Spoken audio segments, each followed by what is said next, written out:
السلام عليكم ورحمة الله وبركاته. ازيكم يا أبطال سنة أولى؟ أهلا بيكم في فيديو جديد من سلسلة فيديوهات شرح مادة العلوم على قناة حكايات علوم. إن شاء الله النهاردة هنشرح مع بعض الدرس الأول من الوحدة الرابعة بعنوان دورة المياه في الطبيعة، وهنفهم ازاي اتكونت السحب والبحار والمحيطات وعلاقتهم ببعض. وبما إن زكاة العلم نشره، فمنسوش كالعادة تعمل الشير ولايك وسبسكرايب على قناة حكايات علوم على اليوتيوب، وعلشان تحبوا العلوم أكتر متنسوش تعملوا فولو على صفحة حكايات علوم على الفيسبوك. طبعا كلنا عارفين ان جسم الانسان مكون من عظم ولحم ودم، لكن اللي انا متأكدة انك ما تعرفهوش ان جسم الانسان 3/4 او تلتين جسم الانسان عبارة عن مية. يعني لو وزنك 50 كيلو هيكون منهم 30 كيلو عبارة عن مية، والدم والعضلات اللي جوه جسمك مليانين مية، حتى المخ 75% منه عبارة عن مية. وعشان كده المية مهمة جدا لينا، لأن 70% من جسم الإنسان عبارة عن مية. ومش بس جسمنا اللي بيتكون من مية، ده 71% من تركيب سطح الأرض عبارة عن مية، سواء كانت مية مالحة أو عذبة. لكن المية العذبة كميتها صغيرة جدا جدا جدا مقارنة بالمية المالحة، وده لأن المية المالحة بتشكل 97% من نسبة المية اللي موجودة على الأرض، لكن المية العذبة عبارة عن 3% بس. موجودة فين ال3% دول؟ موجودة في الأنهار والمياه الجوفية والجليد. والمياه العذبة اللي بتوصل لنا احنا كبني آدمين تشكل 1% فقط من نسبة المياه العذبة دي. عشان كده لازم نحافظ على المياه العذبة جدا، لأن كميتها قليلة جدا مقارنة بالمياه المالحة. يبقى المية اللي موجودة في جسم الإنسان حوالي 70%، يعني تلتين جسم الإنسان عبارة عن مية، و71% من تركيب سطح الأرض عبارة عن مية، منهم 97% مية مالحة و3% مية عذبة. علشان كده زي ما بنقول لازم نرشد استهلاك المية العذبة علشان نضمن بقائها في المستقبل. وعرفنا إن المادة ليها 3 حالات: صلبة وسائلة وغازية. فلو الماء في حالة صلبة هيكون تلج، ولو في حالة سائلة هيكون مياه عادية، لكن لو بقى في صورته الغازية هيكون على هيئة بخار ماء. طب ايه العلاقة بين التلاتة؟ هنفهم دلوقتي. لو جبت كاستين مية والكاستين قد بعض بالظبط، والاتنين حطيتهم في الشمس، واحدة سبتها من غير غطا والتانية غطيتها كويس قوي بورق فويل، وربطت ورق الفويل ده بسلك مطاط كويس قوي بحيث ما يطلعش منه اي بخار ولا اي غاز. لو جينا بعدها بفترة هنلاقي الكاسة المية اللي مش متغطية قلت شوية، لكن الكاسة اللي متغطية كمية المية الموجودة فيها زي ما هي. طب ده معناه ايه؟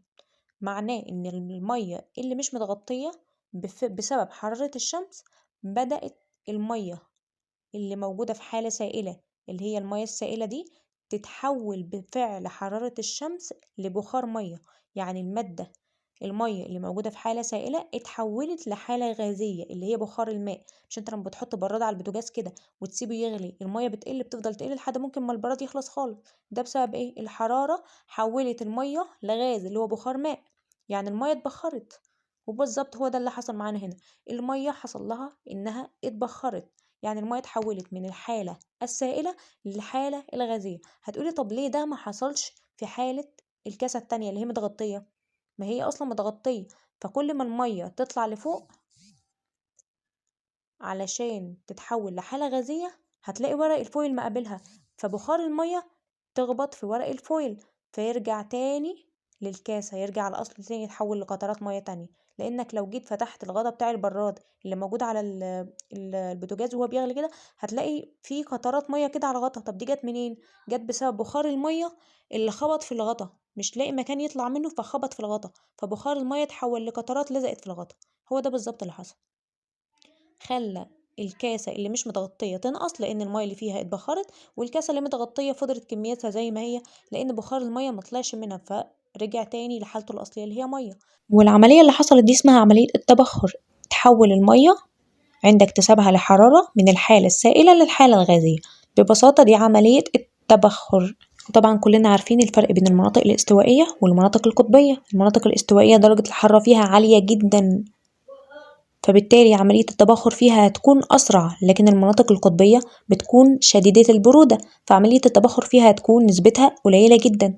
طب السبب في ده ايه؟ ايه اللي يخلي المناطق دي حارة والمناطق القطبية باردة؟ السبب ان أشعة الشمس بتكون عمودية على المناطق الاستوائية، فده بيخلي درجة حرارتها أسرع، فعملية التبخر بتكون أسرع. أما المناطق القطبية الأشعة الشمس بتكون مايلة، فلما توصل للمناطق القطبية فبتكون بتتوزع على مساحات أكبر، فبالتالي درجة الحرارة اللي بتوصل للمناطق القطبية بتكون قليلة جدا، وده بيخلي التبخر فيها قليل جدا. يبقى السبب اللي بيخلي المناطق الاستوائية أشد حرارة من المناطق القطبية إن أشعة الشمس بتسقط عمودي على المناطق الاستوائية، لكن أشعة الشمس اللي بتكون في المناطق القطبية بتكون مائلة، فالحرارة بتتوزع على مساحات كبيرة، فعملية التبخر في المناطق القطبية بتكون ضعيفة جدا أو قليلة جدا أو بطيئة جدا، على عكس المناطق الاستوائية اللي عملية التبخر فيها بتكون عالية جدا. تمام أوي كده؟ تمام. ايه الفرق بقى بين عملية التبخر وعملية الغليان؟ هما الاتنين المياه السائلة بتتحول للحالة الغازية. طب ليه ما سميناهمش نفس المسمى وخلاص؟ ليه عملناهم عمليتين؟ ده لأن عملية التبخر مش شرط درجة حرارة عالية، ممكن تتم عند أي درجة حرارة. يعني ممكن لو حطيت كاسة مية في الشمس كده يحصل عملية تبخر عادي جدا، شوية مية اترموا في الشارع ممكن يتبخروا عادي جدا. لكن عملية الغليان لازم تتم عند درجة حرارة معينة. في المية بتغلي عند درجة حرارة 100. كل مادة من المواد اللي موجودة في الكون ليها درجة غليان معينة، يعني مش كل المواد ليها بتغلي عند درجة حرارة 100، لا، المية فقط هي اللي بتغلي عند درجة حرارة 100. في مادة تانية ممكن تغلي عند درجة حرارة 300، غيرها بيغلي عند 500، لكل مادة درجة غليان معينة. لكن عملية التبخر بتتم عند أي درجة حرارة، مش لازم درجة حرارة بعينها، لكن درجة الغليان بتاعة المية لازم عند درجة 100. يعني المية مش هتغلي إلا ما درجة حرارة المية توصل عند 100. ودي خاصية زي ما بنقول خاصية مميزة للمادة النقية، يعني لكل مادة درجة غليان خاصة بها. لكن عملية التبخر بتتم عند أي درجة حرارة، مش لازم عشان المية تتبخر إن احنا نحطها على بوتاجاز ونعلي في الحرارة بتاعتها، لا، ممكن لو حطيتها في الشمس كده المية تتبخر عادي. يبقى عملية التبخر وعملية الغليان مختلفين عن بعض. عملية التبخر بتتم عند أي درجة حرارة، لكن عملية الغليان بتتم عند درجة حرارة 100. وعملية الغليان دي خاصية مميزة لمادة نقية. يعني إيه؟ يعني إيه خاصية مميزة للمادة؟ يعني كل مادة ليها درجة غليان خاصة بها، مش كل المواد بتغلي عند درجة حرارة 100. الماء فقط هو اللي بيغلي عند درجة حرارة 100، وكل مادة من المواد اللي موجودة في الكون ليها درجة غليان مختلفة تماما عن باقي المواد. عشان كده خاصية الغليان أو عملية الغليان هي خاصية مميزة للمادة النقية. يبقى كده خلصنا من عملية التبخر وعملية الغليان.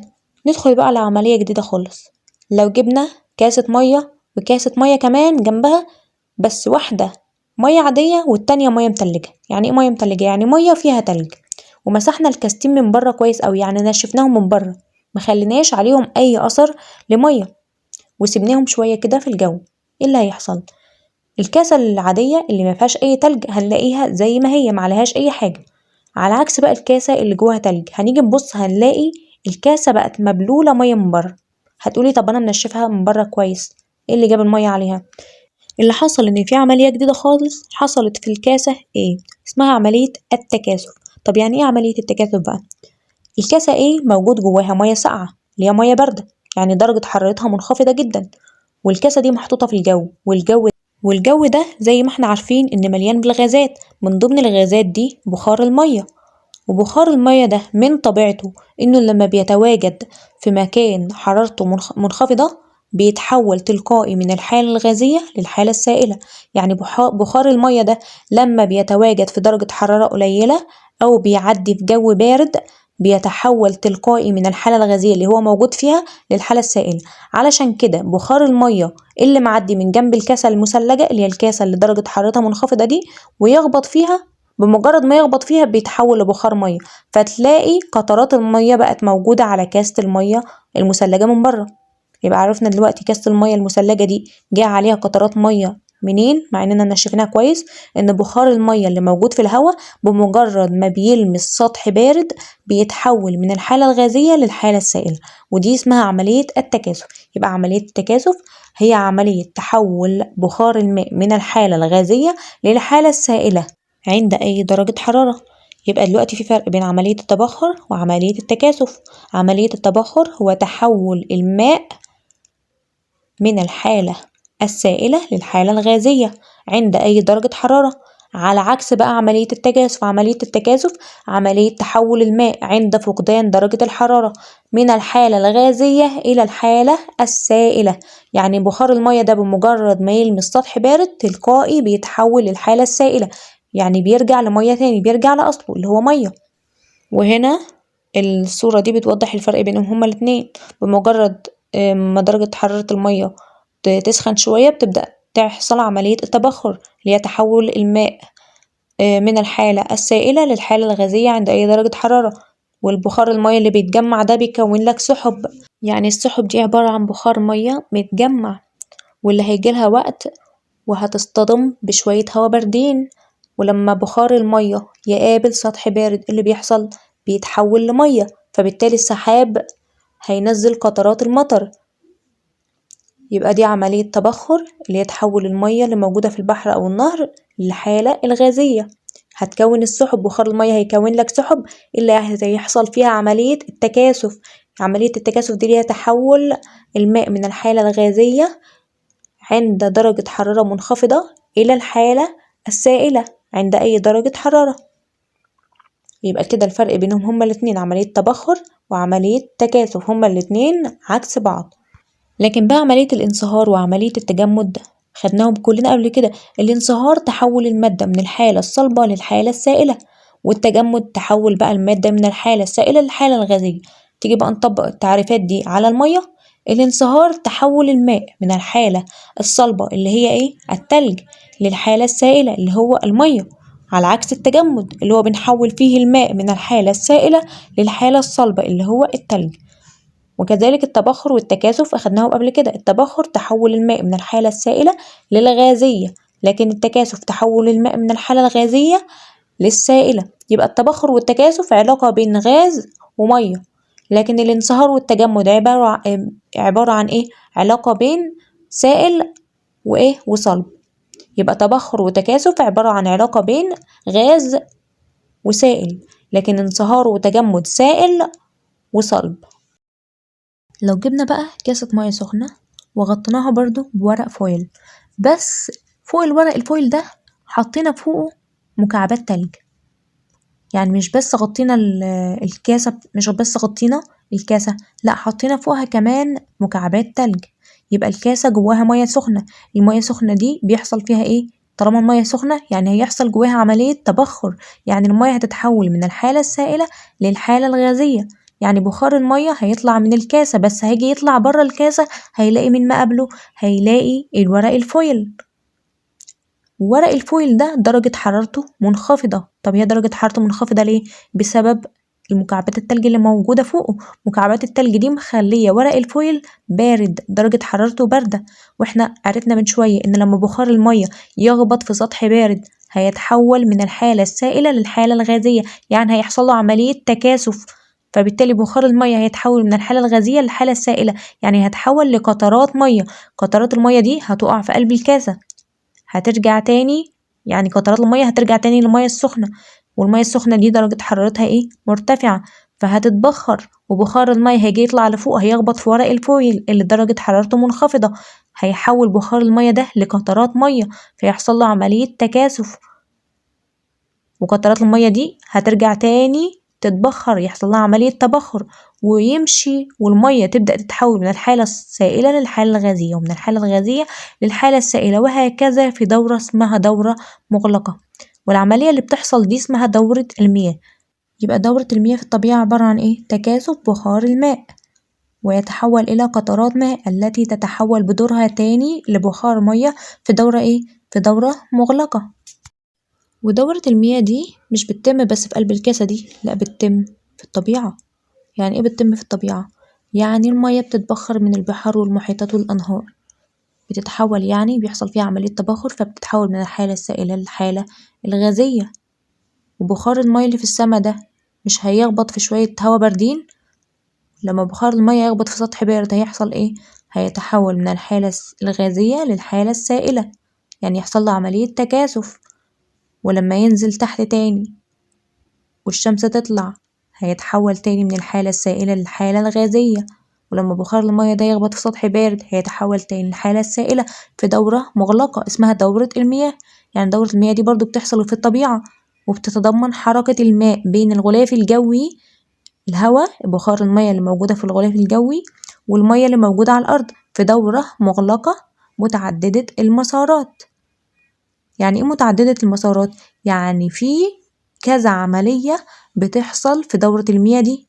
احنا شفنا قدامنا دلوقتي كام عملية؟ عملية التبخر وعملية التكاثف، بس مش دول بس اللي بيحصلوا، في كمان عمليتين.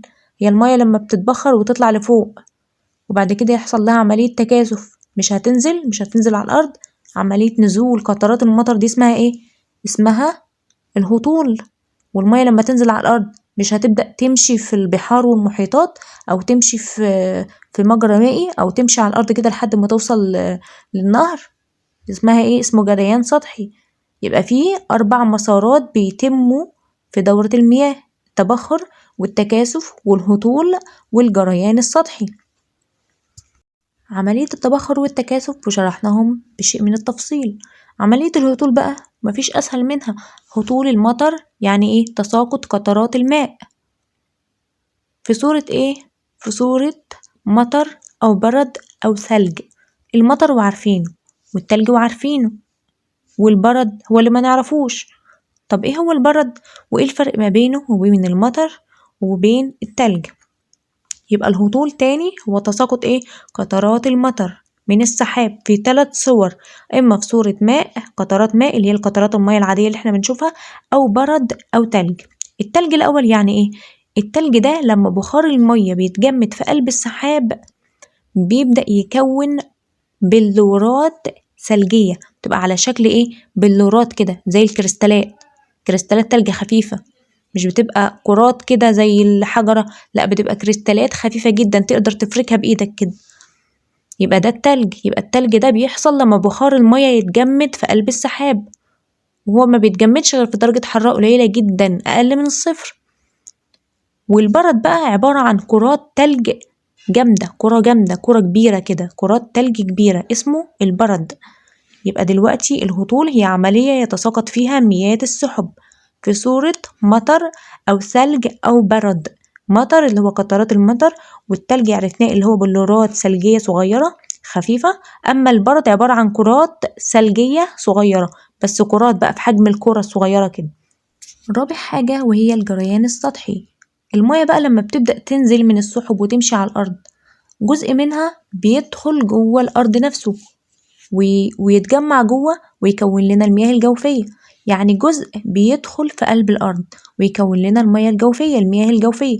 الجزء التاني بيفضل ماشي على الأرض على هيئة ايه؟ جريان سطحي. يعني المياه بتبدأ تمشي على سطح الأرض كده لحد ما توصل بقى ايه؟ لمجرى مائي اللي هو البحار والمحيطات والأنهار وهكذا. يبقى جريان سطحي إن المياه بتتدفق على سطح الأرض لحد ما توصل للبحار والمحيطات، ده جزء. طب الجزء التاني من مياه الأمطار بيروح فين؟ بيكون لنا المياه الجوفية. يبقى احنا عرفنا دلوقتي إن المسارات المتعددة لدورة المياه 4: تبخر، تكاثف، هطول، وجريان، والأربعة بيكملوا بعض. التبخر بيليه عملية التكاثف، بيليه عملية الهطول، بيليه عملية الجريان السطحي. وعرفنا إن الجريان السطحي هو تدفق مياه الأمطار لسطح الأرض ومنها للبحار والمحيطات بفعل إيه؟ بفعل الجاذبية، لأن الأمطار أصلا مش هتسقط من السحب إلا بفعل الجاذبية. الجاذبية هي اللي بتبدأ تشد قطرات المطر لسطح الأرض. إيه بقى العوامل اللي بتساعد على استمرار دورة المياه في الطبيعة؟ ما هي دورة المياه دي ليه مش بيحصل فيها خلل؟ بسبب عاملين: أول حاجة حرارة الشمس، تاني حاجة الجاذبية الأرضية. حرارة الشمس زي ما قلنا هي اللي بتبخر المية، هي اللي بتحرك المية من الأرض للغلاف الجوي، هي اللي بتحول المية من الحالة السائلة لبخار الماء اللي هو الحالة الغازية عن طريق عملية إيه؟ عملية التبخر. طيب لما بخار المية يطلع لفوق ويكون لنا سحب، مين اللي هيرجع المية تاني للأرض؟ ما احنا عايزين بقى نرجع بخار المية تاني لقطرات مطر وينزل على الأرض. ايه اللي هينزل بقى قطرات المطر دي للأرض؟ ايه اللي هيشدها لتحت؟ اللي هيشدها لتحت هو الجاذبية الأرضية. الجاذبية الأرضية دي هي اللي هتخلي قطرات المية ترجع لسطح الأرض عن طريق عملية الهطول.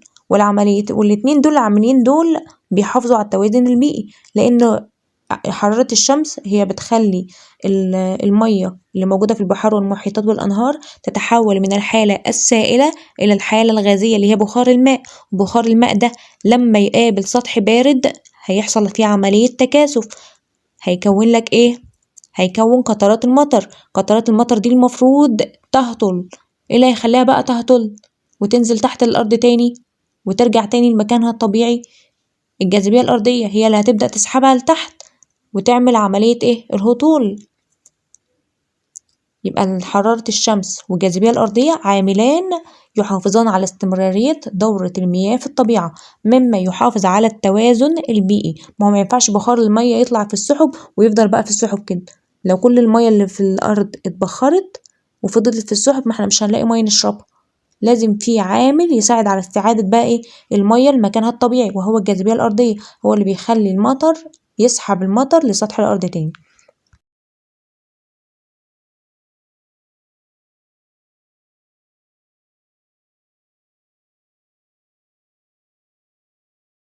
طب ايه هي بقى مصادر بخار المية اللي في الطبيعة؟ السحب اللي متشكلة في السماء دي كلها جت منين؟ جت من كذا مصدر. أول واحد اللي هو تبخر مياه المسطحات المائية الكبيرة زي البحار والأنهار والمحيطات. لما الشمس بتطلع وتسخن المسطحات المائية دي يبدأ الماء يتحول من الحالة السائلة للحالة الغازية اللي هي ايه؟ بخار المية.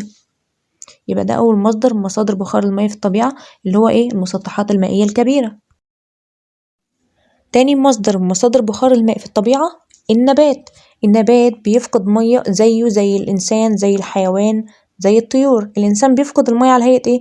على هيئة عرق، وكذلك النبات لازم يفقد مية، بس الفقد بتاعه بيكون في عملية اسمها عملية النتح. النتح ده عملية بيفقد فيها النبات الماء في صورة بخار ماء. طب المية دي هتطلع منه ازاي؟ احنا عندنا المية في جسمنا بتطلع مثلا من الجلد، هو بقى هيطلع منين؟ هتطلع مثلا من الأوراق بتاعته، بيكون فيها فتحات صغيرة جدا اسمها الصغور. الصغور دي بيحصل منها عملية ايه؟ عملية النتح. النبات بيبدأ يفقد المية في صورة بخار ماء زيه زي الإنسان بالظبط. الإنسان بيفقد المية على هيئة ايه؟ على هيئة عرق، وكذلك الحيوان برضو بيعرق في درجة الحرارة العالية. يبقى دي مصادر بخار المية في الطبيعة. أول واحد المسطحات المائية الكبيرة زي البحار والمحيطات والأنهار.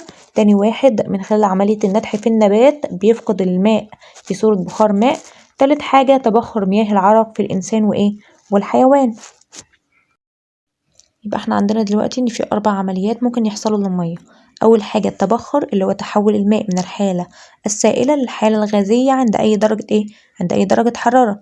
التكاثف تحول بخار الماء أو الماء من الحالة الغازية اللي هو بخار المية إلى الحالة السائلة عند أي درجة حرارة.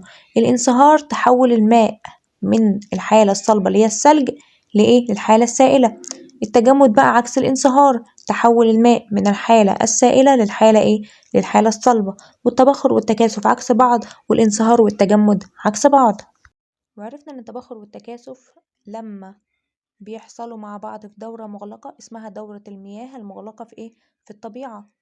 إن المياه بتتبخر وترجع يحصل لها عملية تكاثف وترجع تاني تتبخر وترجع تاني تتكاثف، وهكذا في دورة إيه؟ في دورة مغلقة. وقلنا مش شرط تحصل في كاسة مية، لأ دي بتحصل في الطبيعة حوالينا في مياه البحار والمحيطات والأنهار. المياه بتتبخر وترجع تاني تتكاثف وتهطل من السحب من خلال عملية اسمها عملية الهطول، وبعد ما تهطل يحصل لها عملية جريان سطحي.